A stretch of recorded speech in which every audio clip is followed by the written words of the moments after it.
بسم اللہ الرحمن الرحیم، الحمدللہ رب العالمین والصلاۃ والسلام علی خاتم النبیین۔ ناظرین محترم، السلام علیکم ورحمۃ اللہ وبرکاتہ۔ پروگرام آپ کے مسائل کا حل لے کر آپ کا میزبان ڈاکٹر محمود غزنوی حاضر خدمت ہے۔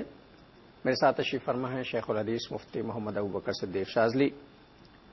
پروگرام ہے مسائل کے حوالے سے اور سوالات اور ان کے جوابات اس پروگرام میں شامل ہوتے ہیں، اور میں ہمیشہ آپ سے کہتا ہوں کہ کالز تو آپ کی ملتی ہیں، ظاہر ہے کہ پروگرام میں سب سے زیادہ کالز جو ہیں وہ آپ لوگوں کی ہوتی ہیں۔ میرا موضوع رک جاتا ہے، یہ موضوع جو ہم نے پچھلے پروگرام میں شروع کیا تھا اسے آج کنٹینیو کرنا ہے، لیکن اس کے باوجود بھی اگر آپ کی کالز نہ ملیں، جیسا کہ شکایتیں ملتی ہیں کہ صاحب ہم مستقل پروگرام میں کال کرتے رہتے ہیں لیکن آپ کا نمبر جو ہے وہ نہیں، ظاہر ہے کہ دو نمبر چل رہے ہوتے ہیں اسکرین پر، ابھی بھی چل رہے ہوں گے، ایک انٹرنیشنل نمبر ہے اور ایک نیشنل نمبر ہے جس پہ آپ پاکستان سے بات کر سکتے ہیں، بیرون ملک سے بات کر سکتے ہیں۔ اب ظاہر ہے دو لائنیں ہوں اور 2000 آدمی بیک وقت کال کر رہے ہوں تو اتنی آسانی سے کال تو ملتی نہیں ہے۔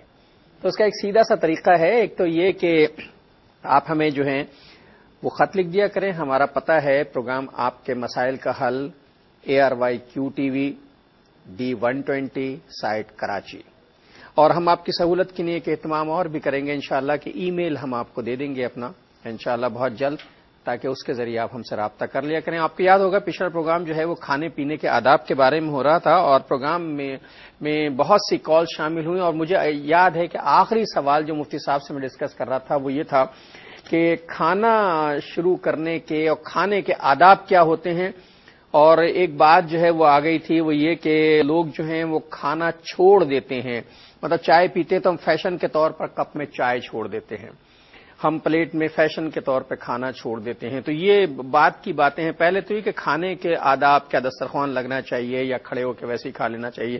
تو آئیے مفتی صاحب کی طرف رجوع کرتے ہیں۔ السلام علیکم۔ وعلیکم السلام ورحمۃ اللہ وبرکاتہ۔ تو کھانا تو نہیں ہے، پینا اس وقت موجود ہے، تو ہم کھانے اور پینے کے مسائل پر بات کریں گے۔ فی الحال آداب جو ہیں کھانے کے ان پر بات کریں گے، تو میں چاہوں گا ذرا ناظرین کو بنیادی آداب سے آگاہ کر دیں تو پھر میں سوالات شروع کروں۔ الحمد للہ رب العالمین والصلاة والسلام علی سید الانبیاء والمرسلین وعلی آلہ واصحابہ واہل بیتہ وذریاتہ اجمعین والعاقبۃ للمتقین۔ الحمدللہ جس نے پینا دیا وہ کھانا بھی دے گا۔ تو کھانے کے آداب سے متعلق یہ ہے کہ ہم نے گزشتہ پروگرام میں کئی باتیں ڈسکس کی تھی، اس حوالے سے میں نے بیان کیا تھا کہ کھانے کے لیے کس طرح بیٹھنا چاہیے، اور کھانے کے لیے جو دعا پڑھی جاتی ہے اس دعا کو پڑھ کے سنایا تھا۔ وہ یہ ہے کہ بسم اللہ الذی لا یضر مع اسمہ شیء فی الارض ولا فی السماء وہو السمیع العلیم۔ یہ وہ پرتاثیر دعا ہے کہ اللہ تبارک و تعالیٰ اس کے طفیل انسان کو ہر قسم کے نقصانات سے بچاتا ہے۔ دوا بھی ہے یہ؟ جی جی جی، اور بلکہ اس کے بارے میں حدیث شریف میں آتا ہے جو صبح 3 دفعہ پڑھ لے اور شام کو 3 دفعہ پڑھ لے تو اس کو کوئی مضر چیز جو ہے تکلیف نہیں پہنچاتی ہے۔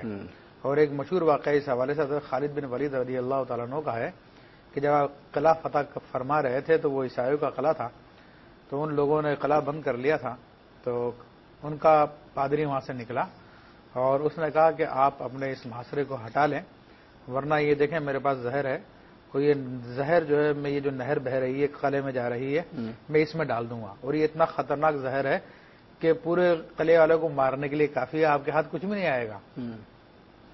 سیدنا خالد بن ولید رضی اللہ تعالی عنہ صحابی رسول ہیں، تو آپ نے فرمایا کہ مارنا اور جلانا یہ تمہارا نہیں اللہ کا کام ہے، بے شک، اور یہ زہر اس وقت تک عمل نہیں کرے گا جب تک رب کریم نہ چاہے۔ تو آپ نے فرمایا اس نے کہا کہ اگر یہ بات ہے تو پھر آپ کھا لیں زہر کو۔ حضرت خالد بن ولید رضی اللہ تعالیٰ عنہ وہ زہر جو کہ پورے قلعے کو مارنے کے لیے کافی تھا، یہی دعا پڑھی بسم اللہ الذی لا یضر مع اسمہ شیء فی الارض ولا فی السماء وہو السمیع العلیم کہا، اور یہ پورا پھانک لیا۔ پھانکنا تھا، تھوڑا سا آپ کو پسینہ آیا، اس کے بعد پھر آپ نارمل ہو گئے۔ تو یہ دعا کے بارے میں خاص طور پہ میں نے اس لیے بتایا کہ آج کل ہمارے یہاں پہ فوڈ پوائزننگ بہت زیادہ عام ہے اور لوگ شکایتیں کرتے ہیں بسیار خوری کی وجہ سے۔ جی جی، تو اگر یہ دعا کو پڑھ لیں تو میں سمجھتا ہوں کہ فوڈ پوائزننگ سے بھی بچ جائیں گے۔ پھر کھانے کے آداب میں سے ابھی نئے آداب جو ہیں جو باقی تھے ان میں سے میں عرض کرتا ہوں، نبی علیہ الصلوۃ والسلام کا طریقہ مبارکہ سیدھے ہاتھ سے کھانا ہے اور پینا ہے۔ آپ علیہ الصلوۃ والسلام کی متعدد احادیث ہیں کہ جن میں آپ علیہ الصلوۃ والسلام نے فرمایا کہ سیدھے ہاتھ سے لو اور دو،